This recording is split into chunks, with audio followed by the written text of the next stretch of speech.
ಇತ್ತೀಚೆಗೆ ಪ್ರಚಲಿತ ಘಟನೆಯಲ್ಲಿರುವಂತಹ one of the top most topic and one of the hot topic for the competitive exam that is fiscal federalism imbalance ಅಂತ ನೋಡ್ತೇವೆ. So ಅಂದ್ರೆ ಕೇಂದ್ರ ಮತ್ತು ರಾಜ್ಯಗಳ ನಡುವೆ ಕೆಲವು ಘರ್ಷಣೆಗಳು ಉದ್ಭವ ಆಗುವಂತದನ್ನ ಕಾಣ್ತೀವಿ. ಸೊ ಎಸ್ಪೆಷಲಿ ಆ ಕೇಂದ್ರ ಮತ್ತು ರಾಜ್ಯಗಳ ನಡುವೆ ಘರ್ಷಣೆ ಯಾಕಾಗತ್ತೆ ಅದನ್ನೇ ಸಂಯುಕ್ತ ವ್ಯವಸ್ಥೆ ಅಂತ ಕರಿತೀವಿ. ಅದರ ಸಾಂವಿಧಾನಿಕ ಅಂಶಗಳು ಯಾವ್ಯಾವು? So what is federalism? What are the constitution provisions of federalism? ಕೇಂದ್ರ ಮತ್ತು ರಾಜ್ಯಗಳ ನಡುವೆ ಘರ್ಷಣೆಗೆ ಕಾರಣಗಳೇನು? Reasons for the constitutional federalism and why we are focusing more on the federal concept, why India adopted the federal concept ಅನ್ನುವಂಥದ್ದನ್ನ ಇವತ್ತಿನ ಈ ವಿಡಿಯೋದಲ್ಲಿ ಸಂಪೂರ್ಣವಾದ ಮಾಹಿತಿಯನ್ನು ಚರ್ಚೆ ಮಾಡುವಂತ ಪ್ರಯತ್ನವನ್ನ ಮಾಡೋಣ. So welcome to Prajnana India YouTube channel. So ಯಾರೆಲ್ಲ ಮೊದಲ ಬಾರಿಗೆ ಚಾನಲ್ ಅನ್ನ ನೋಡ್ತಾ ಇದ್ದೀರಿ ದಯವಿಟ್ಟು ಸಬ್ಸ್ಕ್ರೈಬ್ ಮಾಡಿ, ಶೇರ್ ಮಾಡಿ ಹಾಗೂ ಲೈಕ್ ಮಾಡಿ ಅಂತ ಹೇಳಿ ಹೇಳ್ತಾ ಇವತ್ತಿನ one of the most important concept in the present dynamic events ಆಗಿರುವಂತ ಫಿಸಿಕಲ್ ಫೆಡರಲಿಸಂ ಬಗ್ಗೆ ಚರ್ಚೆನ ಮಾಡುವಂತ ಪ್ರಯತ್ನವನ್ನ ಮಾಡೋಣ. The concept was federalism in India. Federalism in India. It was a concept which was recently there in the news and which is most important part of both prelims as well as the mains. Prelims point of view ಅಲ್ಲಿ ಏನ್ ಓದ್ತೀವಿ and mains point of view ಅಲ್ಲಿ ಯಾವ ರೀತಿ questions ಅನ್ನ ಕೇಳ್ತಾನೆ, ಹೇಗೆ ಅದಕ್ಕೆ ಉತ್ತರವನ್ನು ಬರೀಬೇಕು ಅನ್ನುವಂಥದ್ದನ್ನು ಸಹ ಇವತ್ತಿನ ವಿಡಿಯೋದಲ್ಲಿ ಚರ್ಚೆ ಮಾಡೋಣ ಸ್ನೇಹಿತರೆ. ಸೊ ಇಲ್ಲಿ ಭಾರತದಲ್ಲಿ ಸಂಯುಕ್ತ ವ್ಯವಸ್ಥೆ ಅಂತ ಹೇಳಿ ಇದೆ. So what exactly we need to discuss in this concept? The first one is why it was there in the context. Major aspect idalva. So each and every aspirant need to focus on the context, why it was there in the news. And second, the what is federalism and why India adopted federalism. Why India adopted a federal system.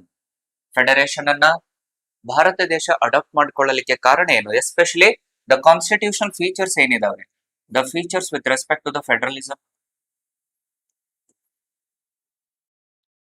So ಇಲ್ಲಿ ಲಕ್ಷಣಗಳೇನು, ವೈಶಿಷ್ಟ್ಯತೆಗಳು ಏನು ಅನ್ನುವಂಥದ್ದನ್ನ ನೋಡ್ತೇವೆ. And ಇದಕ್ಕನುಸಾರವಾಗಿ ಕೆಲವು ಹೇಳಿಕೆಗಳನ್ನ ಕೊಟ್ಟಿದ್ದಾರೆ.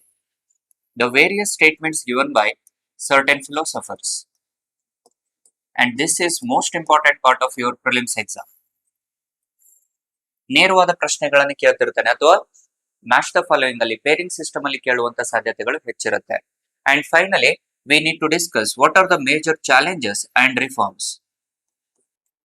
These are important for the mains. The major challenges and reforms under the federalism and what should be your conclusion statement ಏನಾಗಿರ್ಬೇಕು.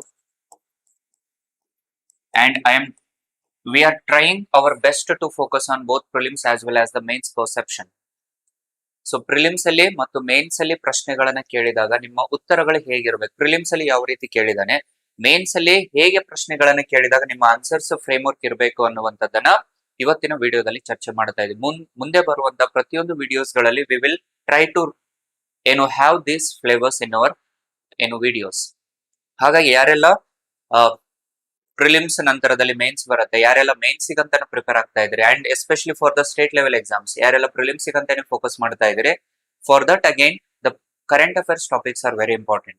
ಪ್ರಚಲಿತ ಘಟನೆಗಳಲ್ಲಿರುವಂತಹ ಅಂಶಗಳು ಬಹಳ ಪ್ರಮುಖವಾಗುತ್ತೆ. ಆಲ್ರೆಡಿ ಹಿಂದೆ ಕೆಲವು ಅಂದ್ರೆ most hot topics and which can B relevant for the competitive exam and ಅದು static ಪೋರ್ಷನ್ಸ್ಗೂ dynamic current ಅಫೇರ್ಸ್ಗೂ relate ಆಗುವಂತ ರೀತಿಯಲ್ಲಿ ನಾವು ಆಲ್ರೆಡಿ ಕೆಲವು ವಿಡಿಯೋಸ್ ಗಳನ್ನ ಚರ್ಚೆ ಮಾಡಿದೀವಿ.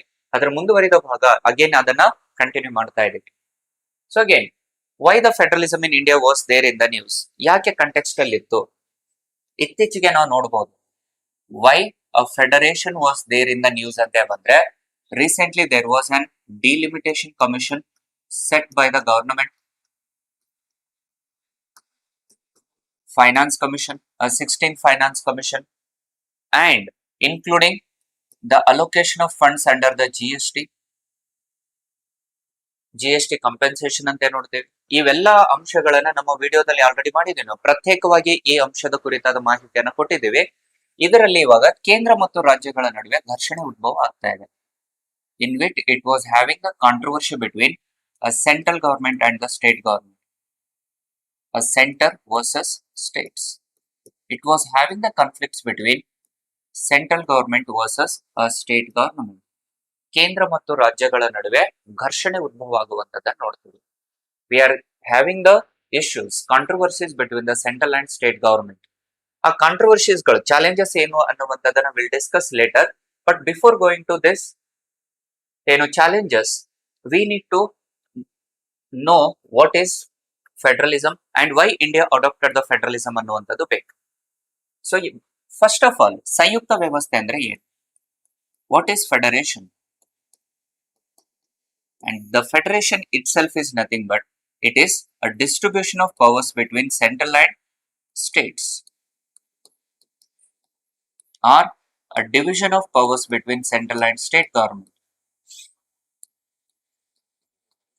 ಅಧಿಕಾರದ ಹಂಚಿಕೆ ಅಂತ ನೋಡ್ತೀವಿ.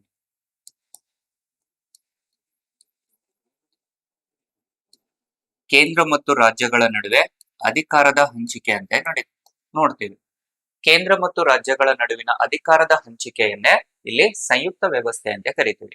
And be careful aspirants, the term federation, the federalism ಅನ್ನುವಂತ ಕಾನ್ಸೆಪ್ಟ್ ಅನ್ನ ಸಂವಿಧಾನದಲ್ಲಿ ಎಲ್ಲಿಯೂ ಡಿಫೈನ್ ಮಾಡಿಲ್ಲ. It was not mentioned in the constitution.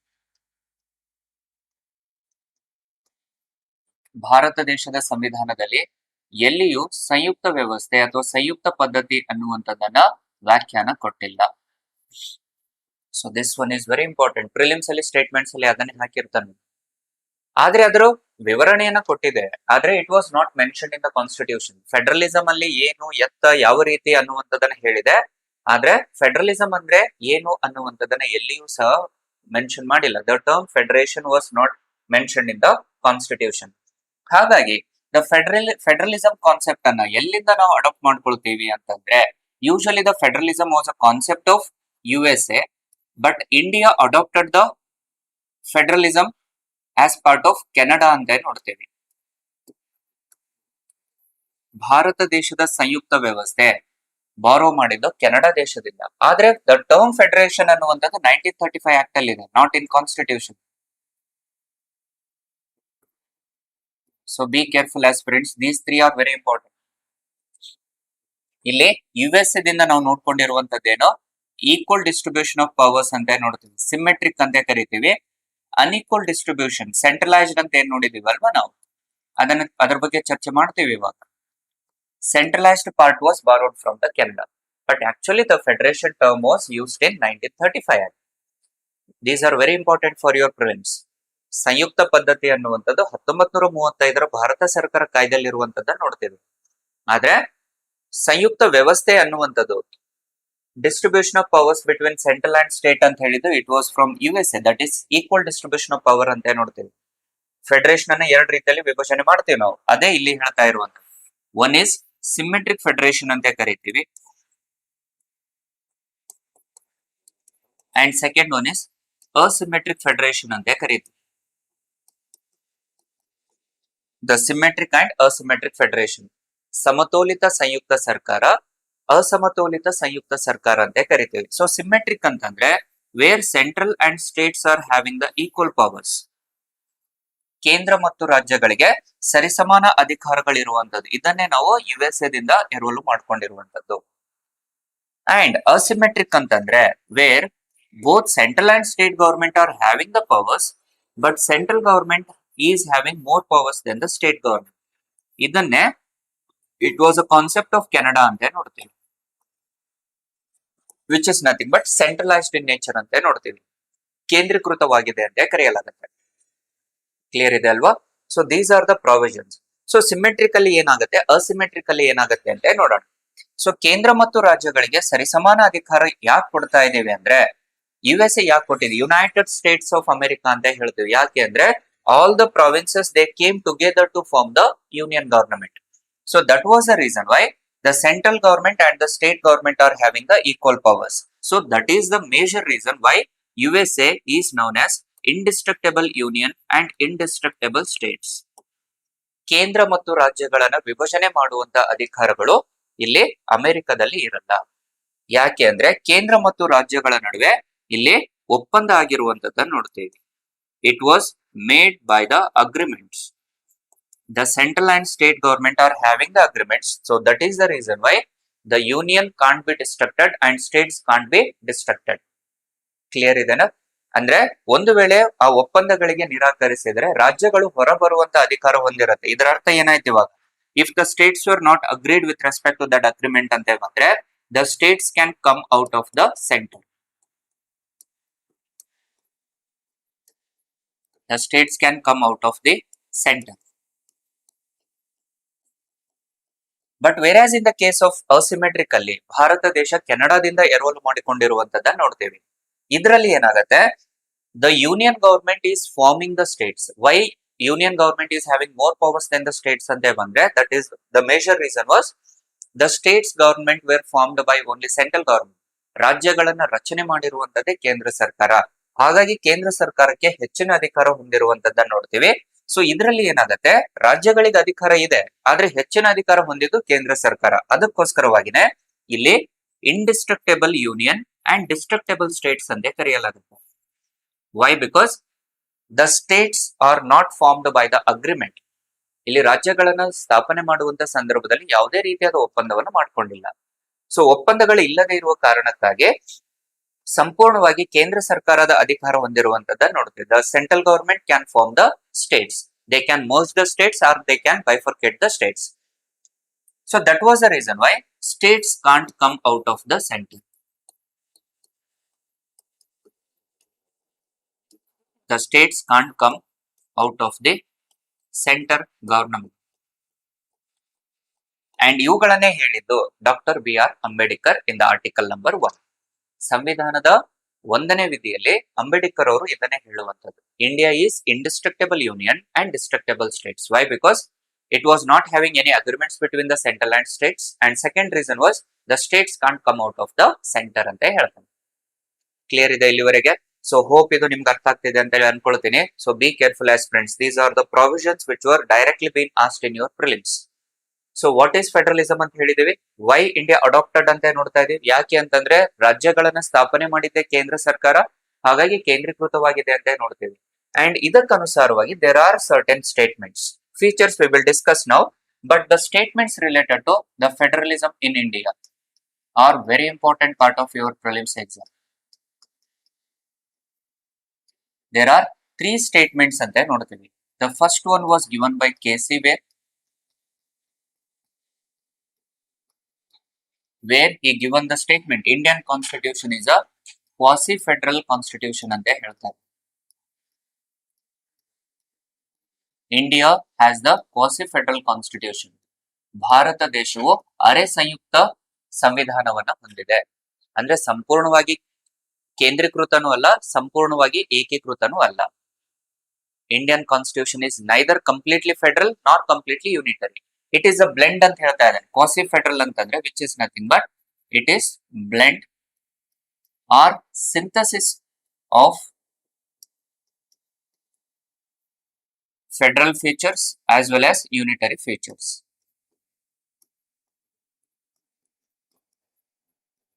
ಏಕಾತ್ಮಕ ಲಕ್ಷಣ ಮತ್ತು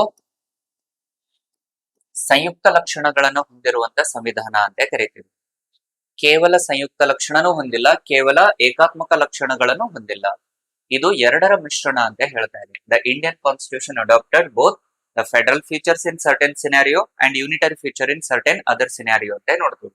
ಆ ಫೀಚರ್ಸ್ ಏನು ಅಂತ will discuss now. Second statement was given by Ivor ಜೆನಿಂಗ್ಸ್.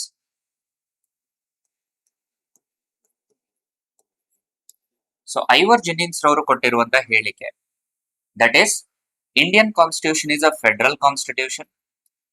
India is having the federal constitution but centralised in nature ಅಂತ ಹೇಳ್ತಾರೆ. But centralised in nature. ಭಾರತ ದೇಶವು ಸಂಯುಕ್ತ ಸಂವಿಧಾನವನ್ನು ಹೊಂದಿದೆ, ಆದರೆ ಕೇಂದ್ರೀಕೃತ ಸ್ವರೂಪವಾಗಿದೆ ಅಂತ ಹೇಳಿ ಹೇಳ್ತಾ ಇದ್ದಾರೆ. ಭಾರತ ದೇಶದ ಸಂವಿಧಾನವು ಸಂಯುಕ್ತ ವ್ಯವಸ್ಥೆಯನ್ನು ಹೊಂದಿದೆ, ಕೇಂದ್ರಕ್ಕೂ ಅಧಿಕಾರ ಇದಾವೆ, ರಾಜ್ಯಗಳಿಗೂ ಅಧಿಕಾರ ಇದಾವೆ, ಆದರೆ ಕೇಂದ್ರೀಕೃತವಾಗಿದೆ. ಹೆಚ್ಚಿನ ಅಧಿಕಾರ ಹೊಂದಿದ್ದು ಕೇಂದ್ರ ಸರ್ಕಾರ ಅಂತ ಹೇಳಿ ಹೇಳ್ತಾ ಇದೆ. This was the statement given by Ivor Jennings. And third one was, it was a statement given by Granville Austin.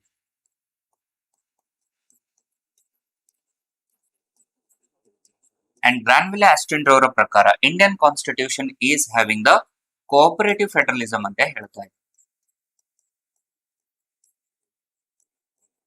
Indian constitution is having the cooperative federalism, ಸಹಕಾರ ಸಂಯುಕ್ತತೆಯನ್ನ ಹೊಂದಿರುವಂತ ಸಂವಿಧಾನ ಅಂತ ಹೇಳುತ್ತೆ. ಅಂಡ್ ಇದನ್ನು ಹೇಳಿದ್ದು ಗ್ರಾನ್ವಿಲೆ ಆಸ್ಟಿನ್. ಅಂದ್ರೆ ನಿರ್ಧಾರಗಳನ್ನು ಕೈಗೊಳ್ಳುವಂತ ಸಂದರ್ಭದಲ್ಲಿ ಕೇಂದ್ರ ಮತ್ತು ರಾಜ್ಯಗಳ ಸಹಕಾರದಿಂದ ಕಾರ್ಯನಿರ್ವಹಿಸುವಂತದನ್ನ ಹೇಳ್ತಾ ಇದ್ದಾರೆ. ಅದನ್ನೇ ಕೋಆಪರೇಟಿವ್ ಫೆಡರಲಿಸಂ ಅಂತ ಕರಿತೀವಿ ಸ್ನೇಹಿತರೆ. ಕ್ಲಿಯರ್ ಇದೆನಾ? So these are the 3 statements. But ಈಗ ಕಾನ್ಫ್ಲಿಕ್ಟ್ ಆಗಿರುವಂತದ್ದೇನಿದೆ, ಕೋಆಪರೇಟಿವ್ ಫೆಡರಲಿಸಂ ಇಲ್ಲ ಅನ್ನುವಂಥದ್ದೇ ಘರ್ಷಣೆ. ಅದಕ್ಕೆ ಈ ಕಾನ್ಸೆಪ್ಟ್ ಅನ್ನ ಡಿಸ್ಕಸ್ ಮಾಡ್ತಿರುವಂತದ್ದು. ಕ್ಲಿಯರ್ ಇದೆ ಅಲ್ವಾ? ಸೊ ಹಾಗಿದ್ದಾಗ ದ ಫೀಚರ್ಸ್ ಯಾವ್ಯಾವಿದೆ, ಎಸ್ಪೆಷಲಿ ನಾವು ಫೆಡರಲಿಸಂ ಬಗ್ಗೆ ಹೇಳ್ತಿರುವ ಕಾರಣದಿಂದ especially we need to know the features of federal constitution. So ಸಂಯುಕ್ತತೆ ಬಗ್ಗೆ ನಾವು ಇಲ್ಲಿ ಚರ್ಚೆ ಮಾಡ್ತಾ ಇದ್ದೀವಿ. ಹಾಗಾಗಿ ಸಂಯುಕ್ತ ಲಕ್ಷಣಗಳು, ಭಾರತ ದೇಶದಲ್ಲಿ ಸಂಯುಕ್ತ ಲಕ್ಷಣಗಳನ್ನ ಯಾವ ಯಾವ ಅಂಶಗಳಲ್ಲಿ ಹೊಂದಿದೆ ಅನ್ನುವಂಥದ್ದು very important. So first one, the federal features ಅಂತ ಬಂದಾಗ it is division of powers ಅಂತ ನೋಡ್ತೇವೆ. Division of powers between central and states, ಕೇಂದ್ರ ಮತ್ತು ರಾಜ್ಯಗಳ ನಡುವೆ ಅಧಿಕಾರದ ಹಂಚಿಕೆ ಆಗುವಂತದ್ದನ್ನು ನೋಡ್ತೇವೆ. As part of article number 246 ಅಲ್ಲಿ ನೋಡ್ತೇವೆ. ಸಂವಿಧಾನದ 246ನೇ ವಿಧಿಯಲ್ಲಿ ಅಂಡರ್ ದಿ 7th ಶೆಡ್ಯೂಲ್, 7ನೇ ಅನುಸೂಚಿಯಲ್ಲಿ ಅಂಡರ್ ದಿ ಪಾರ್ಟ್ 11 ಸಂವಿಧಾನದ ಭಾಗ 11 ಅಡಿಯಲ್ಲಿ ಕೇಂದ್ರಗಳಿಗೆ ಯಾವ ರೀತಿಯಾದ ಅಧಿಕಾರಗಳಿದಾವೆ, ರಾಜ್ಯಗಳಿಗೆ ಇರುವಂತಹ ಅಧಿಕಾರಗಳು ಏನು. ಕೇಂದ್ರ ಪಟ್ಟಿಯಲ್ಲಿ ಕೇಂದ್ರ ಸರ್ಕಾರದ ಅಧಿಕಾರ ಇದ್ರೆ ರಾಜ್ಯ ಪಟ್ಟಿಯಲ್ಲಿರುವಂತಹ ವಿಷಯಗಳ ಮೇಲೆ ರಾಜ್ಯ ಸರ್ಕಾರಕ್ಕೆ ಅಧಿಕಾರಗಳಿರುವಂತದ್ದನ್ನು ನೋಡ್ತೀವಿ. So it was having the distribution of powers between central and States ಅಂತ ಹೇಳ್ತಾ ಇದೆ. That was the one reason. Second, it was having the dual government. So at the central level, we are having the president and prime minister, and at the state level also we are having governor and chief minister. ಕೇಂದ್ರ ಸರ್ಕಾರದಲ್ಲಿ nominal powers ರಾಷ್ಟ್ರಪತಿಗೆ and ನೈಜ ಅಧಿಕಾರಗಳು ಪ್ರಧಾನ ಮಂತ್ರಿಗೆ ಇರುವಂತದ್ದ ನೋಡ್ತೀವಿ. In the same way at the state level the real powers were in the chief minister and nominal powers are in the hands of governor ಅಂತ ನೋಡ್ತೀವಿ. Clear ಇದೆನಾ? So that itself is a dual government. Third, written constitution is a federal feature. So ಬರವಣಿಗೆ ಮೂಲದಲ್ಲಿ, ಲಿಖಿತ ಸಂವಿಧಾನದಲ್ಲಿ ಕೇಂದ್ರ ಸರ್ಕಾರದ ಅಧಿಕಾರಗಳೇನು, ರಾಜ್ಯ ಸರ್ಕಾರದ ಅಧಿಕಾರಗಳು ಏನು ಅನ್ನುವಂಥದ್ದನ್ನ ಹೇಳಿದೆ. Under the part 5 it was central government, that is parliament, Lok Sabha, Rajya Sabha and president, and including the judiciary, legislation, executive and judiciary, supreme court. And in the part 6 ಅಲ್ಲಿ state legislature, executive, judiciary includes again ಯಾವುದು, the high courts. ಕರೆಕ್ಟಾ? So ಈ ರೀತಿಯಲ್ಲಿ ವಿಭಜನೆ ಆಗಿದೆ ರಾಜ್ಯ ಶಾಸಕಾಂಗ ಅನ್ನುವಂಥದ್ದನ್ನ ಹೇಳ್ತಾ ಇದೆ. ಸೊ ಹಾಗಾಗಿ ಅದು ಫೆಡರಲ್ ಫೀಚರ್ ಇದೆ. Next one is supremacy of the constitution.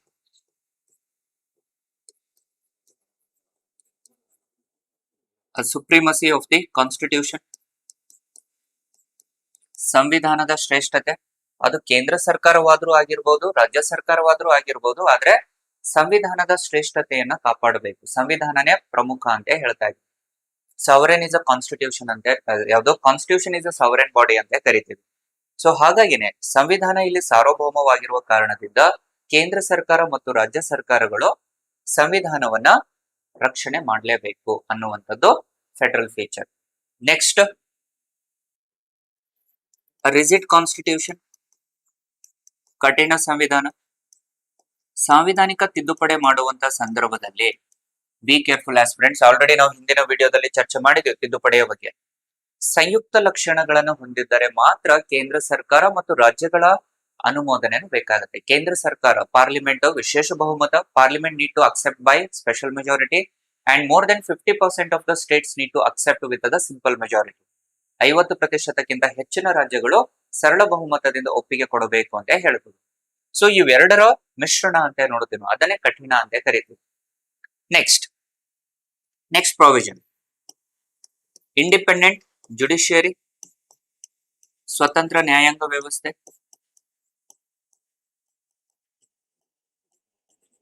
ಸ್ವತಂತ್ರ ನ್ಯಾಯಾಂಗ ವ್ಯವಸ್ಥೆ, ಇಂಡಿಪೆಂಡೆಂಟ್ ಜುಡಿಷಿಯರಿ. ಸೊ ಕೇಂದ್ರದಲ್ಲಿ ಯಾವ ರೀತಿ ಸರ್ವೋಚ್ಚ ನ್ಯಾಯಾಲಯವನ್ನ ನೋಡ್ತೀವೋ ಅದೇ ರೀತಿಯಲ್ಲಿ ರಾಜ್ಯ ಸರ್ಕಾರಕ್ಕೆ ಬಂದಾಗ ಉಚ್ಚ ನ್ಯಾಯಾಲಯಗಳನ್ನ ನೋಡ್ತೀವಿ. Supreme court as part of central government and high courts at the state level. Again they are having the equal powers within their jurisdictions. ಅವರವರ ಕಾರ್ಯವ್ಯಾಪ್ತಿಯಲ್ಲಿ ಅವರಿಗೆ ಸಂಪೂರ್ಣ ಪ್ರಮುಖ ಅಧಿಕಾರಗಳನ್ನು ಹೊಂದಿರುವಂತದನ್ನ ಕಾಣ್ತೇವೆ. ಹಾಗಾಗಿ ಅದನ್ನ ಫೆಡರಲ್ ಫೀಚರ್ ಅಂತ ಕರಿತಾ ಇದೀವಿ. Next one and finally it was bicameral legislation, ದ್ವಿಸದನ ಶಾಸಕಾಂಗ. ಸೊ ಕೇಂದ್ರದಲ್ಲಿ ಯಾವ ರೀತಿ ಲೋಕಸಭೆ ಮತ್ತು ರಾಜ್ಯಸಭೆ ಇರುತ್ತೋ ಅದೇ ರೀತಿಯಲ್ಲಿ ರಾಜ್ಯಗಳಿಗೆ ಬಂದಾಗ ವಿಧಾನಸಭೆ ಮತ್ತು ವಿಧಾನ ಪರಿಷತ್ತುಗಳನ್ನ ರಚನೆ ಮಾಡಲಾಗಿದೆ. ಕ್ಲಿಯರ್ ಇದನ್ನ. At the central level it was having the Lok Sabha and Rajya Sabha from 1919 act and at the state level it was legislative assembly and legislative council as part of form 1935 act. ಇವೆಲ್ಲವೂ ಏನಾಗುತ್ತೆ, ದ ಫೆಡರಲ್ ಫೀಚರ್ಸ್ ಅಂತ ಕರಿತಾ ಇದೀವಿ, ಸಂಯುಕ್ತ ಲಕ್ಷಣಗಳು ಎಂದು ಕರೆಯಲಾಗುತ್ತೆ. So Bharat ದೇಶ ಈ ಲಕ್ಷಣಗಳನ್ನು ಹೊಂದಿದೆ and it was also carrying with respect to unitary features, ಏಕಾತ್ಮಕ ಲಕ್ಷಣಗಳನ್ನು ಹೊಂದಿದೆ. ತುರ್ತು ಸಂದರ್ಭಗಳು ಏನು, ನೆಕ್ಸ್ಟ್ ಇಂಟಿಗ್ರೇಟೆಡ್ ಜುಡಿಷಿಯರಿ ಅಂತ ಕರಿತೀವಿ, simple constitution that is flexible constitution ಅಂತ ಕರಿತೀವಿ. ಅದೇ ರೀತಿಯಲ್ಲಿ the various other provisions, appointment of governor, all India services, ಹೌದಾ, representation of states in the Rajya Sabha, ಅವೆಲ್ಲವೂ ಏಕಾತ್ಮಕ ಲಕ್ಷಣಗಳಲ್ಲಿ ಹೊಂದಿರುವಂತದ್ದನ್ನ ನೋಡ್ತೀವಿ. ಸೊ ಅದರ ಬಗ್ಗೆ ಮುಂದಿನ ದಿನಮಾನಗಳಲ್ಲಿ ಮತ್ತೆ ನಾವು ಚರ್ಚೆ ಮಾಡೋಣ. As of now the major concept ನಮ್ಗೆ ಈಗ ಕರೆಂಟ್ ಇಶ್ಯೂಸ್ ಗೆ ರಿಲೇಟ್ ಆಗ್ತಿರುವಂತದ್ದು ಏನಂದ್ರೆ ದೋಸ್ ಆರ್ ಚಾಲೆಂಜಸ್. ಯಾವ ರೀತಿಯಾದ ಚಾಲೆಂಜಸ್ ಅನ್ನ ಫೇಸ್ ಮಾಡ್ತಾ ಇದೆ as of now, why it was having the problem, ಏನದು ಪ್ರಾಬ್ಲಮ್ ಆಗ್ತಾ ಇದೆ. The challenges are very important with respect to this current issues topic. The challenges and reforms, both parallelly we are discussing in the same slide. ಏನ್ challenges ಅನ್ನ face ಮಾಡ್ತಾ ಇದೆ and ಏನ್ reforms ಅನ್ನ ತಗೊಂಡ್ಬರು. ಪ್ರಸ್ತುತ ಸಂದರ್ಭದಲ್ಲಿ ಇರುವಂತಹ ಘರ್ಷಣೆಗಳು ಏನಾಗ್ತಾ ಇದಾವೆ. ಫಸ್ಟ್ ಒನ್ ನೋಡ್ರಿ, the most of the provisions var centralised ಅಂತ ನೋಡ್ತಾ ಇದೀವಲ್ವಾ ನಾವು, including the division of power ಇದೆ, ಬಟ್ ಸ್ಟಿಲ್ ಏನಾಗ್ತಾ ಇದೆ, ಮೋರ್ ಪವರ್ ವಾಸ್ ಸೆಂಟ್ರಲೈಸ್ಡ್ ಅಲ್ವಾ. ಕೇಂದ್ರ ಮತ್ತು ರಾಜ್ಯ ಸರ್ಕಾರಗಳಿಗೆ ಪ್ರತ್ಯೇಕ ಕಾನೂನು ಮಾಡುವಂತ ಅಧಿಕಾರ ಕೊಟ್ಟಿದ್ರು, ಹೆಚ್ಚಿನ ಅಧಿಕಾರ ಹೊಂದಿದ್ದು ಯಾವುದು, ಅದು ಕೇಂದ್ರ ಸರ್ಕಾರ. ಅದಕ್ಕೋಸ್ಕರನೇ the strong centre is a controversy. ಪ್ರಬಲ ಕೇಂದ್ರ ಸರ್ಕಾರ ಹೊಂದಿರುವಂತದ್ದನ್ನ ನೋಡ್ತೇವೆ. ಸೊ ಪ್ರಬಲ ಕೇಂದ್ರ ಸರ್ಕಾರವನ್ನು ಹೊಂದಿರುವ ಕಾರಣಕ್ಕಾಗಿನೇ ಈಗ ಪ್ರಸ್ತುತ ಸಂದರ್ಭದಲ್ಲಿ ರಾಜ್ಯಗಳ ಮೇಲೆ ಒತ್ತಡವನ್ನ ಹೇರ್ತಾ ಇದಾವೆ ಕೇಂದ್ರ ಸರ್ಕಾರ. The central government is misusing their powers with respect to the states. So ಎಲ್ಲದಕ್ಕೂ ರಿಫಾರ್ಮ್ಸ್ ಏನಂತೆ ನಾನು ಕೊನೆಗೆ ಡಿಸ್ಕಸ್ ಮಾಡ್ತೀನಿ, what exactly we need to give the reforms ಅಂತೆ. Second one was the misuse of president's rule. So ಅದಕ್ಕೆ centralised planning system ಅನ್ನ ನಾವು ರದ್ದುಗೊಳಿಸಿ ನೀತಿ ಆಯೋಗ ಅಂತ ಹೇಳಿ ಜಾರಿಗೆ ತಂದಿದ್ದೀವಿ. ಸೊ ಇದಕ್ಕೆ ರಿಫಾರ್ಮ್ಸ್ ನೋಡ್ಕೊಂಡು ಬರೋಣ. Which introduced a NITI Aayog is a reform. So ಮೊದಲು ಕೇಂದ್ರೀಕೃತವಾಗಿರುವ ಕಾರಣದಿಂದ ಈಗ ವಿಕೇಂದ್ರೀಕರಣವನ್ನು ಜಾರಿಗೆ ತಂದಿದ್ದೀವಿ. So as part of NITI Aayog as well as a decentralisation ಅಂತ ನೋಡ್ತೀವಿ ಅಲ್ವಾ ನಾವು, panchayats and municipalities. Next the misuse of president's rule. ರಾಷ್ಟ್ರಪತಿ ಆಳ್ವಿಕೆಯ ದುರುಪಯೋಗ. ಆದ ಕಾರಣದಿಂದಾನೆ especially the article number 356 and 365 ಅಂತ ನೋಡ್ತೇವೆ. ಇದಕ್ಕೋಸ್ಕರವಾಗಿನೇ it came out with S R. Bommai case. S R. Bommai versus union of India case of 1994. 1994ರಲ್ಲಿ ಎಸ್.ಆರ್. Bommai ವಿರುದ್ಧ ಭಾರತದ ಒಕ್ಕೂಟ ಪ್ರಕರಣದಲ್ಲಿ ಅಗೇನ್ ಇಲ್ಲಿ ಹೇಳ್ತಾ ಇದೆ the presidents rule can be under the judicial review ಅಂತ ಹೇಳ್ತೀವಲ್ವಾ ನಾವು. ಸೊ ರಾಷ್ಟ್ರಪತಿಯವರ ಆಳ್ವಿಕೆ ಸುಧಾರಣೆನೇ ಇದು. ಇವಾಗ ಏನು, ದ ರಾಷ್ಟ್ರಪತಿ ಆಳ್ವಿಕೆಯನ್ನ ನ್ಯಾಯಾಂಗೀಯ ವಿಮರ್ಶೆ ಮಾಡುವಂತ ಅಧಿಕಾರಗಳು ಸುಪ್ರೀಂ ಕೋರ್ಟ್ ಇರುವಂತದ್ದನ್ನ ನೋಡ್ತೀವಿ. ಈಗ ರಾಷ್ಟ್ರಪತಿ ಆಳ್ವಿಕೆ ದುರುಪಯೋಗ ಆಗಿತ್ತು ಅಂದರೆ ಸರ್ವೋಚ್ಚ ನ್ಯಾಯಾಲಯ ಅದನ್ನ ವಿಮರ್ಶೆ ಮಾಡಿ ಅದನ್ನ ರದ್ದುಗೊಳಿಸುವಂತ ಅಂಶವನ್ನ ಹೇಳ್ತಾ ಇದೆ. Next the misuse of governors.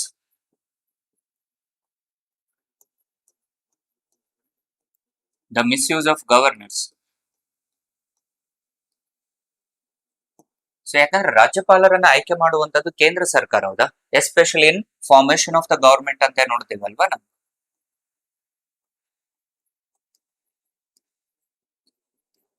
So ಸರ್ಕಾರದ ರಚನೆ ಮಾಡುವಂತ ಸಂದರ್ಭದಲ್ಲಿ ಅಗೇನ್ ರಾಜ್ಯಪಾಲರು ದುರುಪಯೋಗ ಮಾಡುವಂತದನ್ನ ನೋಡ್ತೀವಿ. ಅಂಡ್ ಇದಕ್ಕನುಸಾರವಾಗಿನೇ ಎಸ್ಪೆಷಲಿ ರಿಫಾರ್ಮ್ಸ್ ಅನ್ನು ನೋಡ್ತೀವಿ. Especially the governor has to be independent ಅಂತ ನೋಡ್ತೀವಿ. ರಾಜ್ಯಪಾಲರು ಸ್ವತಂತ್ರವಾಗಿ ಕಾರ್ಯನಿರ್ವಹಿಸಬೇಕು ಅಂತ ಹೇಳುತ್ತೆ. Or it need to have the fixed tenure for the governor like president. ರಾಷ್ಟ್ರಪತಿಯವರಿಗೆ ಯಾವ ರೀತಿಯಾದ ನಿಗದಿತ ಅವಧಿ ಇರುತ್ತೋ ಅದೇ ರೀತಿಯಲ್ಲಿ ನಿರ್ದಿಷ್ಟ ಅವಧಿಯನ್ನ ರಾಜ್ಯಪಾಲರಿಗೆ ಸೀಮಿತವಾಗಿ ಇಡಬೇಕು ಅಂತ ಹೇಳ್ತಾ ಇದೆ. They need to have the fixed tenure ಅಂತ ಹೇಳ್ತಾ ಇದೆ, ಹೌದಾ. So these are and always the governor has to be appointed in consultation with the chief minister ಅಂತ ಹೇಳುತ್ತೆ. Appointments in consultation with chief minister.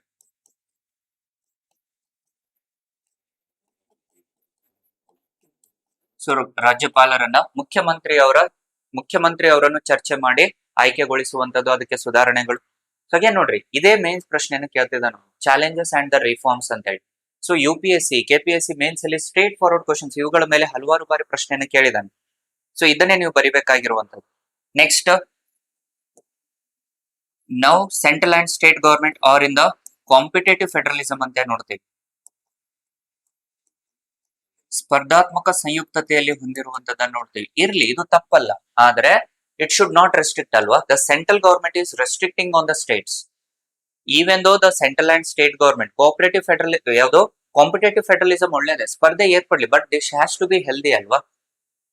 ಆರೋಗ್ಯಕರವಾದ ಸ್ಪರ್ಧೆ ಇರುವಂತದ್ದು ಯಾವಾಗ್ಲೂ ಒಳ್ಳೇದೇ. ಆದ್ರೆ ಇಲ್ಲೇನಾಗ್ತಾ ಇದೆ, ಪ್ರಾಬ್ಲಮ್ ಆಗ್ತಿರುವಂತದ್ದು ಏನಂದ್ರೆ ಕೇಂದ್ರ ಸರ್ಕಾರ ರಾಜ್ಯಗಳ ಮೇಲೆ ಒತ್ತಡವನ್ನ ಹೇರ್ತಾ ಇದೆ. Especially it was having the problem with respect to borrowing power of the states. ಕೇಂದ್ರ ಸರ್ಕಾರಕ್ಕೆ ಯಾವುದೇ ರೀತಿಯಾದ ಒತ್ತಡಗಳಿಲ್ಲ, ಆದ್ರೆ ರಾಜ್ಯ ಸರ್ಕಾರಗಳಿಗೆ ಒತ್ತಡ ಇದೆ. ಕೇಂದ್ರ ಸರ್ಕಾರ ಎಷ್ಟು ಹಣವನ್ನು ಬೇಕಾದ್ರೂ ಸಾಲವಾಗಿ ಪಡಿಬಹುದು, ಆದ್ರೆ ರಾಜ್ಯಗಳು ಮಾತ್ರ ಅವರು states can't borrow up to more than 3.5% of GSDP ಅಂತ ಹೇಳ್ತಾ ಇದೆ. ಹಾಗಾಗಿ ರಾಜ್ಯ ಸರ್ಕಾರಗಳಿಗೆ ಏನು ತಮ್ಮ FRBM ಕಾಯ್ದೆಗೆ ಅನುಸಾರವಾಗಿ ಜಾರಿಗೆ ಬಂದಿರುವಂತದ್ದನ್ನ ನೋಡ್ತೀವಿ. ಆದ್ರೆ ಕೇಂದ್ರ ಸರ್ಕಾರ ಅದನ್ನು ಫುಲ್ಫಿಲ್ ಮಾಡ್ತಾ ಇದೆ. ಕೇಂದ್ರ ಸರ್ಕಾರ ರಾಜ್ಯಗಳ ಮೇಲೆ ಒತ್ತಡ ಹೇರ್ತಾ ಇದೆ, ಆದ್ರೆ ಕೇಂದ್ರ ಸರ್ಕಾರ ಅವುಗಳನ್ನು ಯಾವುದೇ ರೀತಿಯಲ್ಲಿ ಫಾಲೋ ಮಾಡ್ತಾ ಇಲ್ಲ. ಸೊ ದಿಸ್ ವಾಸ್ ಅಗೇನ್ ಏನಾಗ್ತದೆ, ಇದು ಬೆಸ್ಟ್. ಇದಕ್ಕೆ ಏನಾಗ್ಬೇಕು ಇವಾಗ, it need to have the restrictions on the central government also. ಅದಕ್ಕೆ ನಾವೀಗ 16th ಫೈನಾನ್ಸ್ ಕಮಿಷನ್ ಅಲ್ಲಿ where it has given the restrictions on central also, especially with respect to the deficit parts. ನಿರ್ಬಂಧನೆ ಮಾಡಬೇಕು, ಕೊರತೆಗಳ ಪ್ರಮಾಣವನ್ನು ನಿರ್ಬಂಧಿಸಬೇಕು ಅಂತ ಹೇಳ್ತಾ ಇದೆ. ಅಂಡ್ ಇದಕ್ಕೆ ಸೊಲ್ಯೂಷನ್ಸ್ ಏನ್ ಇವಾಗ, always they need to have the cooperative federalism ಅಂತ ಕರೀತೀವಿ. ಸಹಕಾರ ಸಂಯುಕ್ತ ವ್ಯವಸ್ಥೆಯನ್ನ ಜಾರಿಗೆ ತರಬೇಕು ಅನ್ನುವಂಥದ್ದು ಇದರ ಸುಧಾರಣೆ ಆಗುತ್ತೆ. ಕೋಆಪರೇಟಿವ್ ಫೆಡರಲಿಸಂ ಅಂದ್ರೆ while taking the decisions or while having the restrictions, it need to have both for central and state government. ಕೇಂದ್ರ ಸರ್ಕಾರ ಮತ್ತು ರಾಜ್ಯ ಸರ್ಕಾರ ಇಬ್ಬರಿಗೂ ಏನು ನಿರ್ಬಂಧಿಸಬೇಕು, ಅಂಡ್ ಇಬ್ಬರಿಗೂ ಸರಿಸಮಾನವಾದ ಅಧಿಕಾರವನ್ನ ನೀಡಬೇಕು ಅನ್ನುವಂಥದ್ದು ಇದರ ಪ್ರಮುಖ ಉದ್ದೇಶ. ಅಂಡ್ ಇದನ್ನೇ ನಾವೇನ್ ಹೇಳ್ತಾ ಇದೀವಿ, ದ ಕಂಬ್ಯಾಟ್ ಏನು ಡಿಸಿಷನ್ ಮೇಕಿಂಗ್ ಅಂತ ನೋಡ್ತೀವಿ. ದ ಮೇಜರ್ ಕಾನ್ಫ್ಲಿಕ್ಟ್ ಆಗ್ತಿರುವಂತದ್ದೇನು ಇವಾಗ, the decision making was taken by only central government. The central government was focusing on combat decision making. ಎಲ್ಲಾ ರೀತಿಯಾದ ನಿರ್ಣಯಗಳು, ಕಾನೂನುಗಳನ್ನ ಮಾಡುವಂತದ್ದು ಕೇವಲ ಕೇಂದ್ರ ಸರ್ಕಾರವಾಗ್ತಾ ಇದೆ. ಅಂಡ್ ಇದಕ್ಕೆ ರಿಫಾರ್ಮ್ಸ್ ಏನ್ ಮತ್ತೆ ಇದೆ, ಕೋಆಪರೇಟಿವ್ ಡಿಸಿಷನ್ ಮೇಕಿಂಗ್ ಬೇಕು. Always the decision making has to be cooperative. Always they need to consult. The decision making will be done by the central government, problem ಇಲ್ಲ, but they always need to consult with the states ಅಂತ ಹೇಳ್ತಾ ಇದೆ. ರಾಜ್ಯ ಸರ್ಕಾರಗಳಿಗೆ ರಾಜ್ಯ ಸರ್ಕಾರಗಳ ಸಲಹೆಗಳನ್ನು ಪಡಿಬೇಕು ಅಥವಾ ಅವರಿಗೆ ಸಲಹೆಗಳನ್ನ ನೀಡಬೇಕು ಅನ್ನುವಂಥದ್ದು ಇದರ ಪ್ರಮುಖ ಉದ್ದೇಶವಾಗುತ್ತೆ. ಅಂಡ್ ದ ಮೇಜರ್ ಕಾನ್ಫ್ಲಿಕ್ಟ್ ಇರುವಂತದ್ದೇನು, ಇಟ್ ಈಸ್ ಲೀಡರ್ಶಿಪ್ ಕಾನ್ಫ್ಲಿಕ್ಟ್ ಅಂತ ನೋಡ್ತೀವಿ. Especially it was related to the political ಪಾರ್ಟೀಸ್ಗೆ ಅನುಸಾರವಾಗಿ. ಕೇಂದ್ರ ಮತ್ತು ರಾಜ್ಯಗಳು ಒಂದೇ ಪಕ್ಷ ಇತ್ತು ಅಂದ್ರೆ ಪ್ರಾಬ್ಲಮ್ ಇರಲ್ಲ, but when we have the opposition government at the central and at the state level, usually will see the conflicts. ಇದನ್ನ ದುರುಪಯೋಗ ಮಾಡಿಕೊಳ್ಳುವಂತದ್ದನ್ನು ನೋಡ್ತೀವಿ. ಸೊ ಅದಕ್ಕೋಸ್ಕರವಾಗಿನೇ we always need to have the qualitative leaderships ಅಂತ ನೋಡ್ತೀವಿ. ಕ್ವಾಲಿಟಿ ಲೀಡರ್ಸ್ ಅನ್ನ ಬೇಕು. We need ಏನು leaders, not the political leaders. ಕೇವಲ ರಾಜಕೀಯ ನಾಯಕರಲ್ಲ ನಮಗ್ ಬೇಕಾಗಿದ್ದು, ದೇಶದ ಜನತೆಯನ್ನ ಕಾಪಾಡುವಂತ, ಸಮಗ್ರತೆಯನ್ನ ಕಾಪಾಡುವಂತ ನಾಯಕರು ಬೇಕು. ಇದಕ್ಕೆ ನಮಗ್ ಬೇಕಾಗಿದ್ದೇನು, ದ ರಿಫಾರ್ಮ್ ಎನ್ನುವಂತದ್ದೇನಿಲ್ಲ, unity and integrity of the nation is the objective. ಪಕ್ಷದ ಸುಧಾರಣೆ ಮಾಡುವಂತದ್ದಲ್ಲ, ಬದಲಾಗಿ ಬೇಕಾಗಿದ್ದೇ ನಮಗೆ ದೇಶದ ಏಕತೆ ಮತ್ತು ಸಮಗ್ರತೆಯನ್ನ ಕಾಪಾಡುವಂತ ನಾಯಕರು ಅವಶ್ಯಕತೆ ಇರುತ್ತೆ. That was a major reform ಅಂತ ನೋಡ್ತೀವಿ. And especially we are also facing the issues in the finance commission, ಹಣಕಾಸು ಆಯೋಗದಲ್ಲಿ, especially as part of vertical devolution ಅಂತ ಕರಿತೀವಿ. ವರ್ಟಿಕಲ್ ಡೆವಲ್ಯೂಷನ್, ರಾಜ್ಯಗಳ ಮಧ್ಯದಲ್ಲಿ ಹಣಕಾಸಿನ ವಿಭಜನೆ, ಹಂಚಿಕೆ ಆಗುವಂತ ಸಂದರ್ಭದಲ್ಲಿ ಇಂಬ್ಯಾಲೆನ್ಸ್ ಇದೆ ಅಂತ ಹೇಳ್ತಾ ಇದೆ. ಸೊ ಅದನ್ನ ಏನು ಜಾರಿಗೆ ತರಲಿಕ್ಕೆ, ಅದರ ಸುಧಾರಣೆಯನ್ನ ಮಾಡುವ ಉದ್ದೇಶಕ್ಕಾಗಿನೇ ಅಗೇನ್ ಇಲ್ಲಿ ಕೆಲವು ಶಿಫಾರಸುಗಳನ್ನ ನೋಡ್ತೀವಿ. Especially the 16 finance commission was balanced ಅಂತ ನೋಡ್ತೀವಿ. ಇದರ ಸುಧಾರಣೆಯನ್ನ ಆಲ್ರೆಡಿ ನಾವು ಚರ್ಚೆ ಮಾಡಿದ್ವಿ. What is 16 finance commission was already been discussed in the Prajnana YouTube channel. So please refer to that 16 finance commission. Next the transfers ಅಂತ ನೋಡ್ತೀವಲ್ವಾ, ಕೇಂದ್ರ ಸರ್ಕಾರ ರಾಜ್ಯಗಳಿಗೆ ನೀಡುವಂತಹ ಹಣಕಾಸುಗಳು, ಎಸ್ಪೆಷಲಿ ದ ಫೈನಾನ್ಷಿಯಲ್ ಟ್ರಾನ್ಸ್ಫರ್ಸ್ ಅಂತ ಬಂದಾಗ as part of GST, as part of again grants was imbalance ಅಂತ ಹೇಳ್ತಾ ಇದೆ. ಹಾಗಾಗಿ ಸರ್ಕಾರ always they need to focus on the equity principle ಅಂತ ನೋಡ್ತೀವಿ, rather than the equality. This was the reform. The government need to focus on the equity ಅಲ್ವಾ, ಸಮತೆಯ ದೃಷ್ಟಿಕೋನದಿಂದ ನೋಡ್ಬೇಕು. ಯಾರಿಗೆ ಅವಶ್ಯಕತೆ ಇರುತ್ತೋ ಅವರಿಗೆ ಸಹಾಯಧನವನ್ನ, ಅನುದಾನಗಳನ್ನು ಕೊಡೋದ್ರಲ್ಲಿ ಅರ್ಥ ಇದೆ. ಆದ್ರೆ ಸರ್ಕಾರ ಮಾಡ್ತಿರುವಂತದ್ದೇನು, ಒಂದೇ ಪಕ್ಷದಲ್ಲಿ ಇರುವಂತ ರಾಜ್ಯಗಳಿಗೆ ಹೆಚ್ಚಿನ ಹಣಕಾಸು ನಿಯೋಗವನ್ನು ಮಾಡ್ತಿರುವಂತದ್ದನ್ನು ನೋಡ್ತೀವಿ. It was allocating more funds if they are having the same parties. If the party was different ಅಂದಾಗ they are neglecting those states. ಅದಕ್ಕೋಸ್ಕರ ನಾವು ಆಲ್ರೆಡಿ ಹೇಳಿದ್ವಲ್ಲ, it need to focus on equity rather than equality principle ಅಂತ ನೋಡ್ತೀವಿ.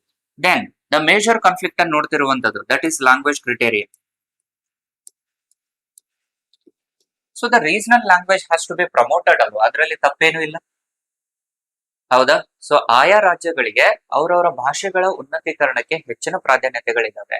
ಆದ್ರೆ ಕೇಂದ್ರ ಸರ್ಕಾರ ಏನ್ ಮಾಡ್ತಾ ಇದೆ, ಒಂದೇ ಭಾಷೆಗೆ ಹೆಚ್ಚಿನ ಸೌಮ್ಯತೆಯನ್ನು ಕೊಡ್ತಾ ಇದೆ.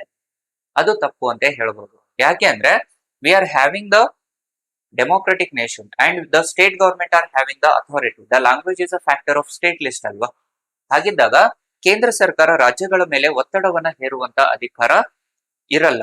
ಆದ್ರೆ ಕೇಂದ್ರ ಸರ್ಕಾರ ಒತ್ತಡಗಳನ್ನ ಹೆಚ್ಚು ಹೇರ್ತಿರುವ ಕಾರಣಕ್ಕಾಗಿನೇ ಅದನ್ನ ನಿರ್ಬಂಧನೆಗೊಳಿಸುವಂತದ್ದು. ಅದಕ್ಕೆ ಇಲ್ಲಿ ನಾವು ನೋಡ್ತಿರುವಂತದ್ದೇನು, the triangular or bilingual system ಅಂತ ನೋಡ್ತೀವಿ.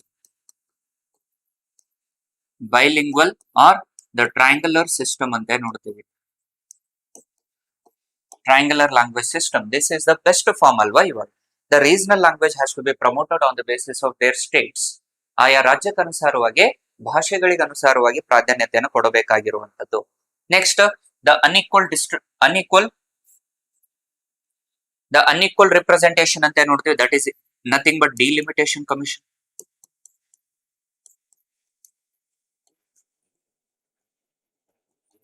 ಮತಕ್ಷೇತ್ರಗಳ ವಿಂಗಡಣಾ ಆಯೋಗ. ಮತಕ್ಷೇತ್ರಗಳ ವಿಂಗಡಣಾ ಆಯೋಗದಲ್ಲಿ ಅಗೇನ್ ಹೆಚ್ಚು ಜನಸಂಖ್ಯೆಯನ್ನು ಹೊಂದಿರುವಂತ ರಾಜ್ಯಗಳಿಗೆ ಹೆಚ್ಚಿನ ಸ್ಥಾನ ಹೋಗುತ್ತೆ. ಅದಕ್ಕೋಸ್ಕರ ಅಲ್ಲಿನೂ ಏನ್ ಮಾಡ್ಬೇಕು, it need to come out with reform. ಯಾವುದು, ದಟ್ ಈಸ್ ಈಕ್ವಿಟಿ ಪ್ರಿನ್ಸಿಪಲ್ ಅಂತ ನೋಡ್ತೀವಿ. ಅವಶ್ಯಕತೆ ಇರುವಂತ ಸಂದರ್ಭಕ್ಕನುಸಾರವಾಗಿ ಅದನ್ನ ಜಾರಿಗೆ ತರಬೇಕಾಗತ್ತೆ. Next, so these are the major conflicts ಅಂತ ನೋಡ್ತೀವಲ್ವಾ ನಾವು. As part of centre and states ಅಲ್ಲಿ we are having the major issues. ಅದಕ್ಕೋಸ್ಕರವಾಗಿನೇ so finally what we need to conclude is, ಕೊನೆಗೆ ನಾವು ಕನ್ಕ್ಲೂಡ್ ಮಾಡಬೇಕಾಗಿರುವಂತದ್ದು ಇದನ್ನೇ. The India is adopted the federalism concept, that to the strong union government ಅಂತ ಹೇಳ್ತಾ ಇದೀವಿ. But ultimately it need to have the cooperative federalism ಅಂತ ನೋಡ್ತೀವಿ. Always it need to have the cooperative federalism.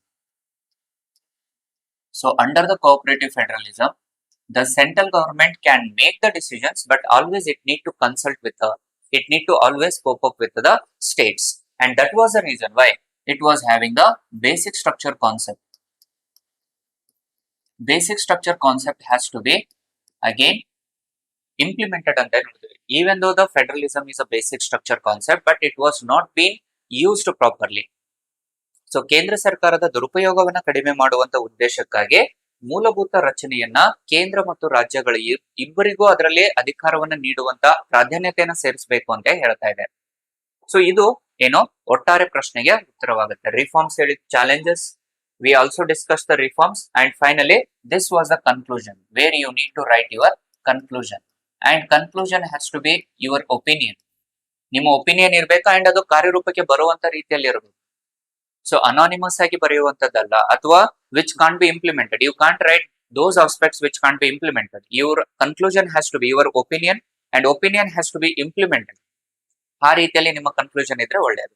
So these are the complete concept related to the federalism in India ಅಂತ ನೋಡ್ತೀವಿ. I hope ಇದು ನಿಮ್ಗೆ ಅರ್ಥ ಆಗಿದೆ ಅಂತ ಹೇಳಿ ಅನ್ಕೊಳ್ತೀನಿ ಸ್ನೇಹಿತರೆ. ಅರ್ಥ ಆಗಿದ್ದೆ ಆದಲ್ಲಿ ದಯವಿಟ್ಟು ನಿಮ್ಮ ಕಡೆಯಿಂದ ನಮ್ಗೆ ಏನು ಕೋಪಪ್ ಬೇಕು. ನಿಮ್ಮ ಕಡೆಯಿಂದ ನಮ್ಗೆ ಬೇಕಾಗಿರುವಂತದ್ದು ಒಂದೇ ಒಂದು, ಅದು ನಿಮ್ಮ ಲೈಕ್, ನಿಮ್ಮ ಶೇರು, ಹಾಗೆ ನಿಮ್ಮ ಕಮೆಂಟ್ಸ್ ಗಳು, ಅದರ ಜೊತೆಯಲ್ಲಿ ಸಬ್ಸ್ಕ್ರಿಪ್ಷನ್ಸ್. ಇಷ್ಟೇ ನಿಮ್ಮಿಂದ ನಾವು ಎಕ್ಸ್ಪೆಕ್ಟ್ ಮಾಡುತ್ತಿರುವಂತದ್ದು. ಯಾಕಂದ್ರೆ ಈ ವಿಡಿಯೋಸ್ ಗಳು ಕಂಪ್ಲೀಟ್ ಆಗಿ ಫ್ರೀ ಆಗಿ ನಿಮ್ಗೆ ಲಭ್ಯವಾಗ್ತಾ ಇದೆ. ಇದಕ್ಕೆ ಯಾವುದೇ ರೀತಿಯಾದ ₹1 ನೀವು ಕಟ್ಟುವಂತ ಅವಶ್ಯಕತೆ ಇಲ್ಲ. So Prajnana India YouTube channel ಏನು ಸ್ಪರ್ಧಾರ್ಥಿಗಳಿಗೆ ಉಪಯೋಗ ಆಗ್ಲಿ ಅಂತೇಳಿ ಫ್ರೀ ಆಫ್ ಕಾಸ್ಟ್ ಅಲ್ಲಿನೇ ಯೂಟ್ಯೂಬ್ ಅಲ್ಲಿ ಈ ರೀತಿಯಾದ ವಿಡಿಯೋಸ್ ಅನ್ನ ಮಾಡ್ತಾ ಇದೆ, which can be related to the prelims, mains and also for your interviews.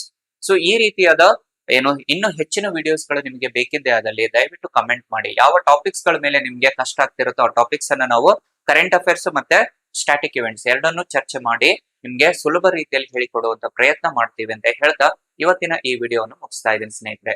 ಧನ್ಯವಾದಗಳು. Thank you very much.